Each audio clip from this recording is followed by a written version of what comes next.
Wala nang solid north. Wala na yan. Paano pa magkakaroon si Chavit Singson ng 8 ng solid north?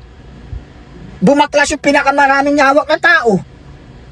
Oh, baka di nila alam, madaming tao si Mr. Chavit Singson pagdating sa Ilocos. Kinikilalang pamilya yan. Kaya nga di ba nagkaaway dati yung may kaaway na pamilya yan, yung sorry to say mga Crisologo, di ba? Sila nagdidigmaan kasi parehas mga powerful yan. Mga taong primera klase ng Ilocos yan. Hindi, walang bumabangga-bangga sa mga yan. Mga pamilya ng mga matitikas at may pera. Kaya wala nang solid north kasi yung mga tao doon halos tauhan yung Chavit Singson sino pa masasolid niya. So sa tingin mo ngayon kung sakasakali pagdating ng next election, sa tingin mo kung tatapatan muli si Sara Duterte ng isang from norte, tingin mo anong nakikita mong resulta? Alam mo, hanggat merong smart magic, ang resulta hindi competent. Dapat dyan, kung ako sa Duterte family, kay Ma'am Sara Duterte, Ma'ams, pakiusap lang din. Kami po ay nag-aangad ng isang tunay na pagbabago. Isang tunay na reforma sa bansang Pilipinas. Kaya kung maaari, dahil tatakbo naman kayo at 100% ang aming suporta, ang aming pakiusap bilang isang leader ng Duterte, bilang isang leader ako ng Duterte, ang aking pakiusap, unahin na muna na ma-abolish ang smart magic. Dahil laging mamamagic ang resulta. Kawawa naman kami na bumuboto sa inyo tapos mawawala rin lang naman yung bilang ng boto namin, dadayain lang. Kasi sa smart magic, isang pindot lang, 1,000 ang madadaya, 1,000. 1,000 kagad ang madadaya nila. Paano natin mapoproteksyonan ang genuinity ng election result kung ang smart magic pa rin ang bibilang ng aming mga boto? Kaya sana naman, kung sino man ang tatakbong Pangulo na matuwid na Pangulo sa 2028 election, dahil ako, alam ko, tatakbo si Ma'am Sara. Sana naman tumakbo po kayo para sa kinabukasan ng mga mamayang Pilipino and for sake the betterness of Philippines. Tumakbo po kayo, Ma'am Sara. Kaya lang, yun nga ang pakiusap ko, dapat abolish smart magic and implement the hybrid election system. Manual counting, computer transmission. Yun lang po, electronic transmission, manual counting. Papunta na naman tayo sa isang exciting part dahil nga siyempre napangalanan na yon sila Speaker Martin Romualdez. So ngayon, ano yung mensahe mo kay Amy Marcos? Alin? Yan. Nawala na sa isip ko yung mga ganyang bagay pero maganda yung tanong mo. Ma'am Amy, Senator Amy, ang laki po ng magagawa mo tungkol sa bagay na ito. Kung maaari lang, pakiusapan niyo po ang inyong kapatid. Total, hindi naman siya ang talaga nagiging decision making sa governmental management system, kundi may ibang dumidikta. It's better to advise him to step down. Iba kasi ang pakiusap ng isang kapatid, lalo na't ate, sa isang katulad namin. Ate ka, senator ka. Kapag ikaw nakiusap, ibig sabihin, meron talagang malasakit na nasasaktan ka sa nangyayari sa kapatid mo. Dahil ang lahat ng ito ay nabiblame sa kapatid mo, kay Pangulong BBM. At nakakaawa na rin naman na hindi naman talaga siya ang nagkakaroon ng mga ganitong idea Merong nasa likod Tapos siya ang nakaupo bilang isang pangulo. I mean to say, direct to the point, nagagamit ang kapatid nyo para magsamantala itong mga nasa paligid na to. Hindi ko nababanggitin kung sino dahil alam na alam nyo yan kung sino yung mga yan.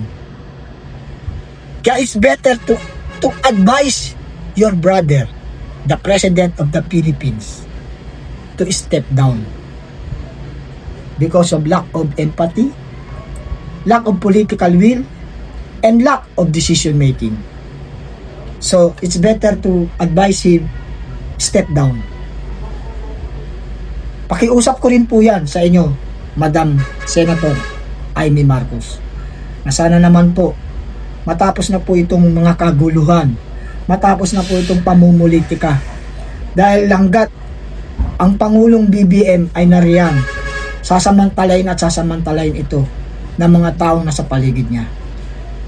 Nakukumasta ay mas makapangyarihan pa sa Pangulo dahil na nasasabihan ang Pangulo kung ano ang gusto nilang mangyari. Kaya sana naman magkaisa na tayong mga mamamayang Pilipino, Ma'am Senator Amy.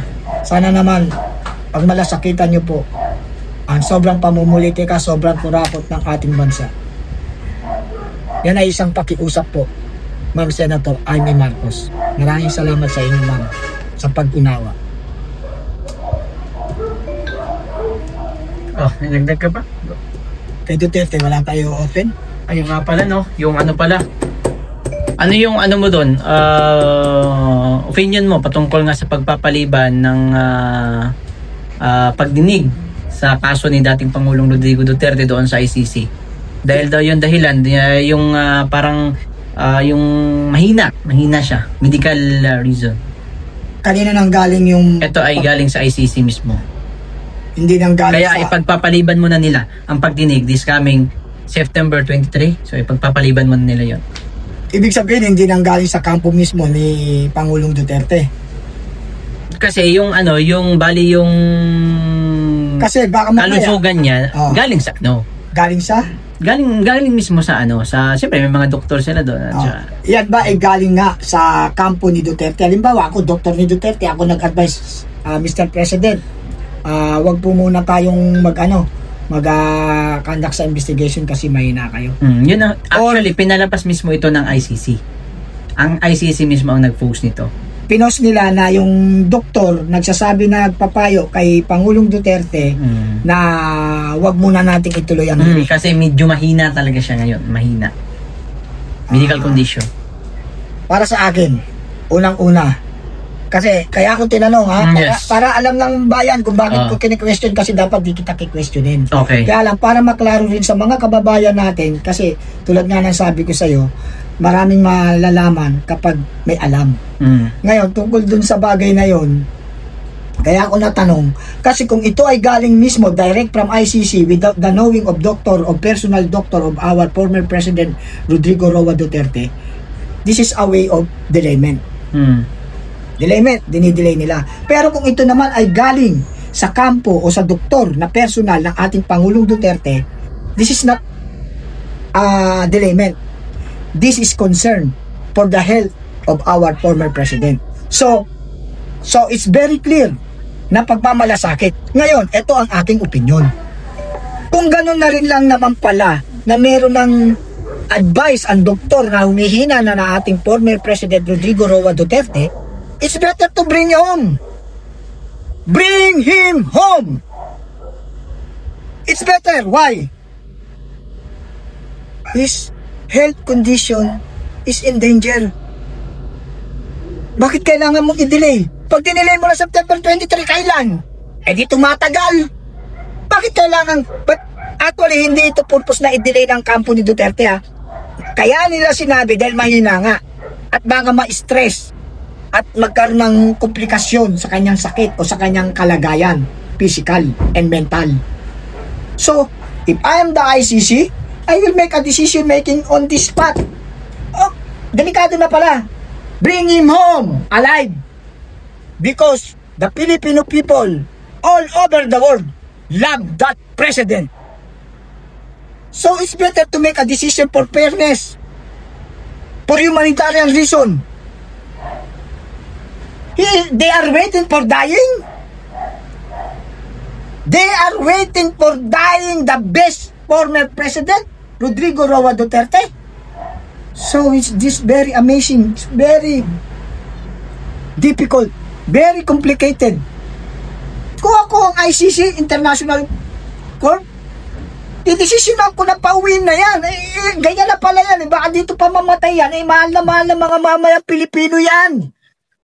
All over the world, not only in the Philippines, all over the world, they are making rally for exposing and shout out loud that former president want to bring him home alive. So why are you waiting for delayment? Postponement. That is not a concern. The ICC postponement of that schedule September 23, that is not a way of concern. That is a way of delayment.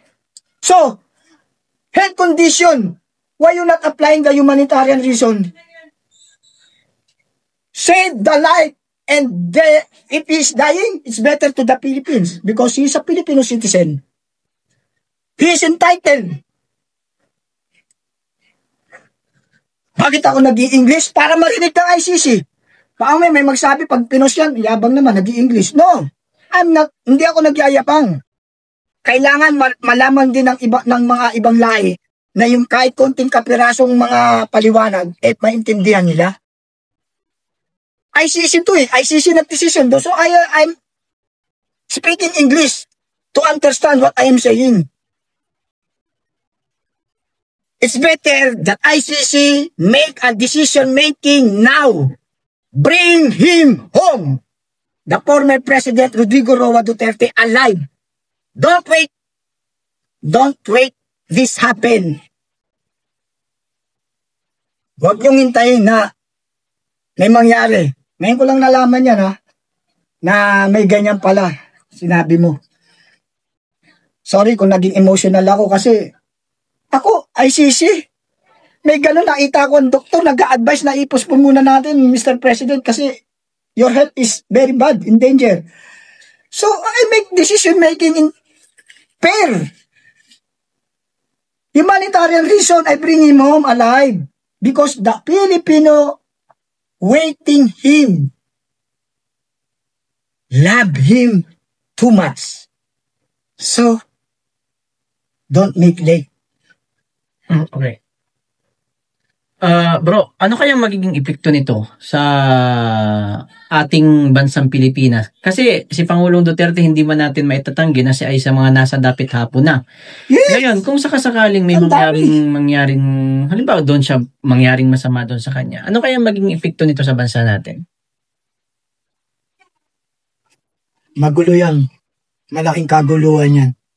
Unang-una, ang mga, hindi ko alam kung dapat kong sabihin marami nang talaga nag-aabang na lang na kung mangyayari yan, may malaking kaguluhan.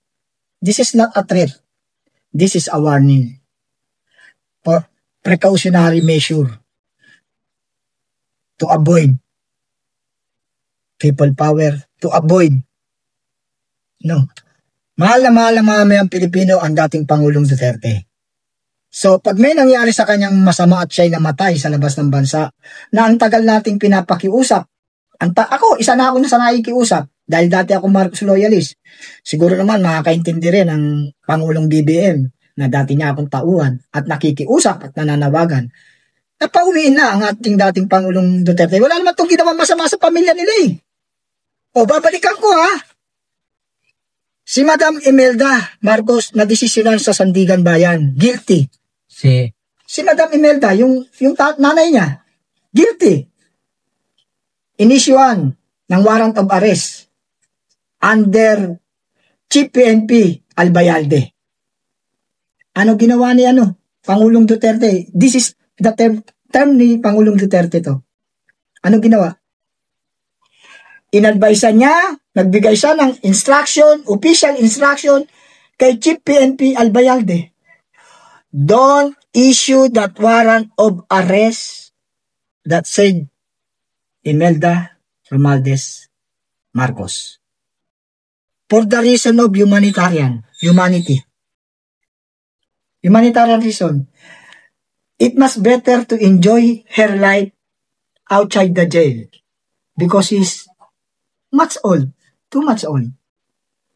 How many years or days or months? Bakit kailangan natin ikulong?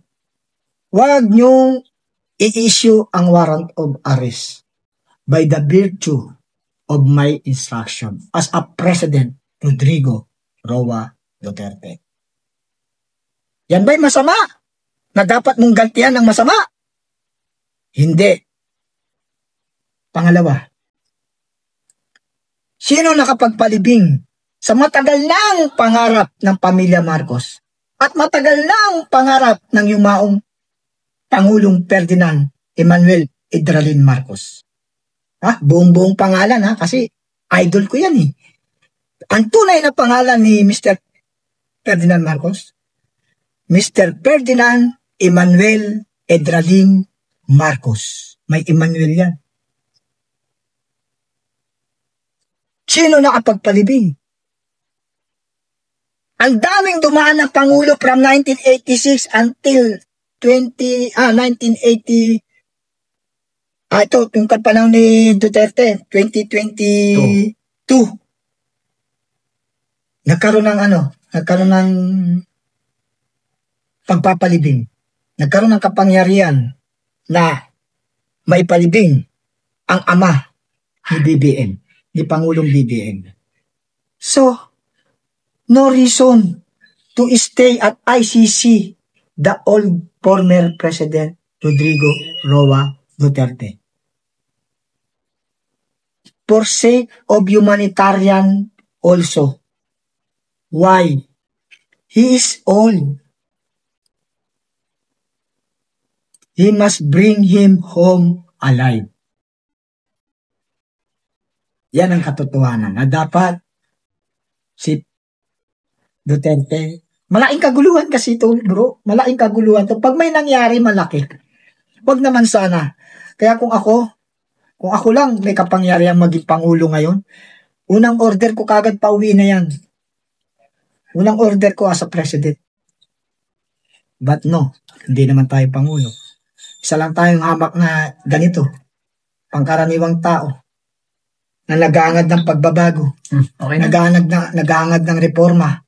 Kaya sana, yan, panawagan ko kay Pangulong BBM na sana naman, huwag niya nang hintayin pa na mamatay ang dating Pangulong Mr. Rodrigo Roa Duterte na walang masamang ginawa sa pamilya nyo. Bagkos puro kabutihan. At hindi lang sa pamilya nyo, sa bansang Pilipinas. Yan ang aking pakiusap. Na sana, huwag nang umabot pa dahil ang tanong mo nga, anong mangyayari o anong magaganap pagka ganun. Nasa Pangulong BBM na mapigilan yung mga negatibo nating naiisip kung sakaling mamatay itong dating Pangulo, Rodrigo Roa Duterte, sa dahig. Iuwi niya na. Isang executive order lang yan, bro. Uwi yan. Hindi na kailangan dumapa sa Senado yan. Hindi na kailangan dumapa sa Kongreso yan. Executive by the power of the virtue of power as a President of the Republic. I'll make executive order number to bring him home alive, the former President Rodrigo Roa Duterte. May oras ka pa ba, bro? Konti. Sige. Okay, may kakapasok, bro, na balita. Itong pinakulong kahapon, si Engineer Bryce Hernandez, kinulong ito sa Senado. Na-cite in contempt ito sa Senado. Sinite in contempt nila Marcoleta at Jinggoy Estrada, Senator Jinggoy. Ngayon, nag-attend din siya sa House. Ngayong araw na ito. Ngayon, ang sinabi po dito... Teka muna, nakulong tapos napunta sa House. Pwede naman kasi yun eh. Pwede siya pumunta doon sa House. Okay, good. Ngayon, nagsalita itong si Bryce doon sa House. Ngayong hearing na to, ang sinabi niya po dito sa sa Philippine Star, ang sinabi po ni Bryce, pwede po bang wag nyo na po akong ibalik sa Senate? Kasi may mga involved pong senador dito at hindi ko po alam ang wag ibalik sa Senate. Ito yung pakiusap ni Bryce sa mga congressman. Kasi congressman na nag-iimbestiga ngayon eh. Sige. Sabi niya, pwede po bang... Iwanago natin kasi meron tayong viewer. Pwede po bang wag nyo na po akong ibalik sa Senate? Kasi may mga involved pong senador dito at hindi ko po alam ang magiging kapalaran ko pag binalik nyo ako doon. Ito yung sinabi po ni Bryce sa mga congressman. Anong sabi mo? Kasi yun ang pakiusap niya. Kumbaga, parang naiba yung pinto na pag-iimbestiga kahapon. Anong opinion mo? Siyempre, manipulator din. Manipulation. Diniktahan na yan sa Kongreso. Dikta yan. Diniktahan sa Kongreso na ganito gawin mo. Gagawa tayo ng moro-moro. Sabihin mo na merong mga involved na senador. Bagamat, pagpalagay natin merong involved sa senador, pero wag niyang gawing reason na wag siyang ibalik parang di ba? Parang pinasama nila ng gusto ang Senate. Yung, di ba? Parang gusto nila palapasin na hindi lang mga congressman ang involved sa flood control ghost project. May mga senador din. Di ba? Kaya manipulation, ano yan, dictating by the Congress yan. Pagbalik mo dun, ganito gagawa tayo ng moro-moro, statement mo ganito, na naikiusap ka sa amin na wag ka nang ibalik sa Senado dahil may mga involved doon.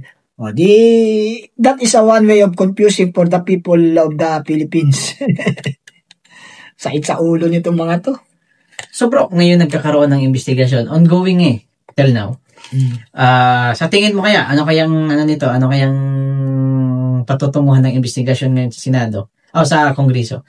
Sa tingin mo, ang Senado naman ang madadawit sa mga ibubulgar? Kaya nga, ganun nga ang mangyayari niyan Kumbaga, atakan na yan ang problema Kaya dyan, ang nakikita ko dyan sa sitwasyon na yan, walang patutunguhan yan. Magulo yan. Kasi labasan lang ng labasan lang ng mga baho yan. Ito, si ganito, involved, si ganito, involved. Wala namang makukulong dyan. That is a wasting of time.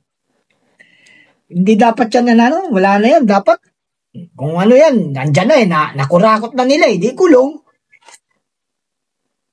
Wala patutunguhan yan bro. Kung tinatanong mo kung ano patutunguhan yan, wala na patutunguhan yan. Kasi, grounded by grounded lang yan. Tsaka habang may inilalabas silang involved, lalong tumatagal. At ngayon bro, ang binabanggit na mga flood control, ngayon ito sa mga news, ay from 2016 up to 2022 na. Kita mo, kay Duterte, yan naman talaga ang plano nila, kay Duterte nila i-blame na naman yan. Wala, yan tungkol, yan sa blaming game nila, sa diversionary tactics nila. Gusto nilang ilusot sila yung mga sarili nila tapos i-involve nila si Duterte. Malabong kay Duterte yan, si Duterte nga isa sa nag-expose dyan, ang nag-control I-research nyo. Huwag tayong mag-depende dun sa sinasabi nila. Matuto tayong mag-research. I-research nyo kung sino nagpa-control ng flood control project. Kung bakit hindi umusbong ang korupsyon during the term of Duterte. Nakahold lahat yan. Ngayon, nung naupo to si Pangulong BBM, lumitaw lahat sila. Mga gutom yan Hayok na hayok sa pera yan. Hindi kay Duterte yan. That is a one way of blaming games. They want to divert the mentality of people. Gusto nilang, yan is mind conditioning na si Duterte may kasalanan. Sa bungero yung mga nawalang missing sa bungero, anong ginawa nila? Kay Duterte kinukunik. Ano kaugnayan ni Duterte doon? Hindi naman mga addict yun. Mga manunugal lang yun. Okay bro, lang. May kaugnayan ng sabungero kay Atong Ang, hindi kay Duterte. May oras ka pa. Meron pa, sige. Okay.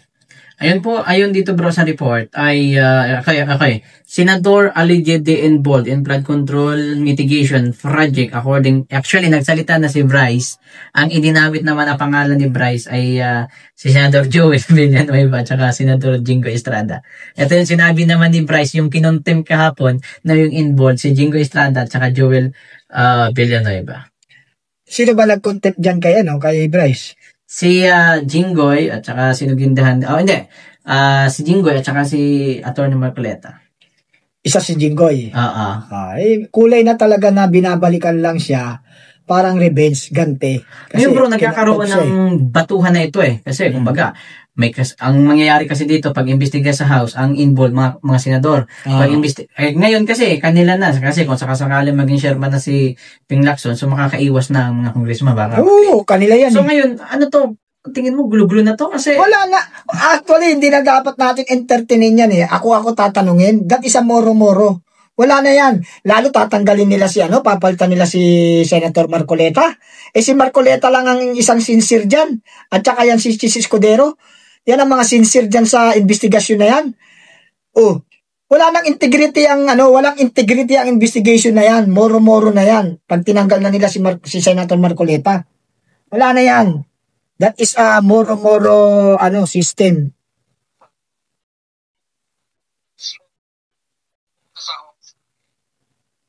Ano pa? Nasagot ko na, moro-moro lang yan. Wala nang patutunguhan. Yung mga Ito bro. Ligtas ka na. Hindi po ito totoo. Okay, ang summarize natin, ang sinasabi niya po, kasi din nagkaroon ng pagbiro si Marcoleta kahapon. Kasi tinanong ni Marcoleta si Diskaya. Itong pamilya Diskaya, kasi pinangalanan niya na yung mga congressman eh. Sabi niya, ang tanong ko na lang sa'yo, sabi ni Jinggoy, mayroon bang senador na involved? Ito ang tanong ni Jinggoy Estrada. Ngayon ang sinabi ng pamilya Diskaya, wala. Ngayon, gumanti itong si Bryce. Ngayon naman kasi nagkaroon ng investigasyon sa House. Ang sabi ni Bryce, hindi totoo yun na ligtas si Jinggoy kasi yun nga, siya ay involved din sa flood control. Batuhan na. Gulo-gulo. Wala. Pinaglalaroan lang nila mga tao mga viewer. Kaya para sa akin bro, wala nang kwenta yung investigasyon yan. Lalo pag tinanggal nila si Senator Marcoleta, wala nang kwenta yung investigasyon yan. Tinanggal nila yung Senate President, si Chis Escudero, pinalitan ni Tito Soto. Si Tito Soto, na kaninong line-up ba yan? Kulay politics yan. Wala yan bro. Huwag mo lang sasait ulo natin dyan sa ginagawa nila na yan. Wala patutunguhan yan. Moro-moro. So ito na bro, may bagong report bro. Sige. Senate President Tito Soto says he and the Speaker Martin Romualdez have agreed to bring suspended DPWH District Engineer Bryce Hernandez to the PNP Custodial Center. Ibig sabihin, hindi na siya ibabalik. Kasi, di ba, kasalukuyan siya nakakontempt sa Senado. So, hindi na siya doon ibabalik. So, ang mangyayari, doon na siya dadirekta sa PNP Custodial Center. What's your opinion about that? Bakit hindi siya ibabalik? Ito nga po, ang sinabi, si Tito Soto ang nagsabi. Ano sabi Tito Soto? Tito Soto says he and the Speaker Martin Romualdez have agreed to bring suspended DPWH District Engineer Bryce Hernandez to the PNP Custodial Center after testifying at the House Infracom. That is a one way of controlling. Kinokontrol na nila. Kasi nga, ano na yan nililiis na nila talaga yung investigasyon. Ano na nila sa Senado yan. Ang Senado na i-blame nila. Ililigtas na nila ang Congress dahil sino ba speaker sa Congress? Sige nga, kaya nga inalis na si Chis Escudero Bakit inalis si Chis Escudero sa Senate President? Para magkaisa na sila. Ang Kongreso at Senado, magkaka-connivance na yan. At tanong ko, si Senator Soto, kanino ba yan? Ano bang partido yan nung time na tumakbo ng 2022? Kaninong partido? Para maliwanag sa mga viewer natin. Kanino? Di ba nasa kapila si Soto? Ano gagawin nila? Magkakakampi na sila. At saka ang tanong nga, bakit nga inalis si Senate President Chis Escudero? Na hindi dapat. Tapos ngayon, yung testigo, yung whistleblower, hindi na makakabalik sa Senado, diretso na sa PNP Custodial. Ba't dun dadalhin? Kontrol lang nila yan. Hindi na magsasalita yan. Nandun na sa custodial ng PNP. Parang nakulong na without warrant of arrest. Bro, isa na lang. Huling-huli na. Sige. Nakapasok lamang na balita bro. Kung kahapon, itong Diskaya, binanggit nila yung mga congressman. Ngayon kasi nasa Congress sila Sila ay kasalukuyang nasa hearing din talking about sa mga flood control. Ngayon ito bro, ayun po ito sa report ng One News PH. Ito na. Nilinaw ni Carly Diskaya nitong Martes na posibleng nagamit lamang ng ilang politiko ang pangalan ni House Speaker Martin Romualdez at ako Bicol Representative Saldico kaugnay na mga kontrobersyal sa flood control. Dagdag ni Diskaya, kaya nabanggit ang pangalan ng dalawang mambabatas ay dahil madalas umano itong binabanggit ng mga politiko. So, nang binabanggit ng kanyang mga nakakausap. Ito po ang sinabi ni Carly Diskaya. Gusto kong iparating kina Speaker Romualdez at Representative Saldico na baka nagagamit lang ng mga politiko ang inyong mga pangalan. So parang nag-iba na yung tono. What is your Manipulated na nga. Wala na yan. Huwag na natin seryosohin dahil hindi naman sila seryoso bro. Yan na lang ay isa na lang isa na so, lang. So ang nangyari to save Speaker, no? To save Speaker. Siyempre, isi-save na nila. Kaya nga tinanggal si Senate President, tatanggalin si Marcoleta. Wala na, save na pero ito lang masasabi ko, kahit anong cover up nyo dyan, ang Pilipino ay matatalino na. May puso. Alam na namin kung sino ang ugat niyan.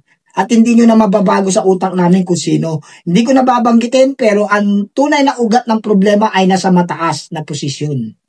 Wala sa mga kontraktor, wala sa district engineer. Ang kontraktor at district engineer ay mga biktima rin. Biktima ng mga buwaboy. Buhaya sa kapal ng balat kung baboy kung lumamon. Nakakagalit. Kakagalit lang kasi parang pinaglalaruan lang tayo. Ang ganda na ng statement, nagbigay na ng deklarasyon, tapos bigla na lang nag-imbestigahan sa Congress, biglang nabago. Ano yun? Nadadamay daw. Pag nadadamay, doubtful. Wala na ito, bro. Wala Wala nang iba At na. least